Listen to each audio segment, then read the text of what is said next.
कुरलुश उस्मान देखने वालों को हम अपने यूट्यूब चैनल SN पर खुशामदीद कहते हैं। दोस्तों, एक नई अपडेट लेकर आपके पास हाजिर हुए हैं कि आने वाली केस में उस्मान बे बोल रहे थे ट्रेलर में कि वो जाल पे जाल बिछाते हैं तो मैं उन्हें तबाह कर दूंगा।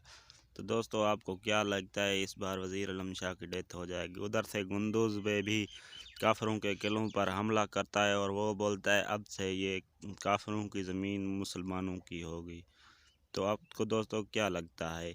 दोस्तों, एक बार फिर से सलजान खातून दिखाई जाती है और उसकी डेथ हो जाती है। उधर से मालूम खातून और बाला खातून बहुत अफसरदा होती हैं क्योंकि कबीले की बड़ी ताई सलजान की डेथ हो जाती है। तो आखिर में उस्मान बे जाल बिछाता है और वज़ीर आलम शाह को बोलता है आ जाओ। तो दोस्तों, हमारी अपडेट अच्छी लगी हो तो हमारे चैनल को सब्सक्राइब ज़रूर करें ताकि हमारी हर आने वाली वीडियो आप तक पहुंच सके।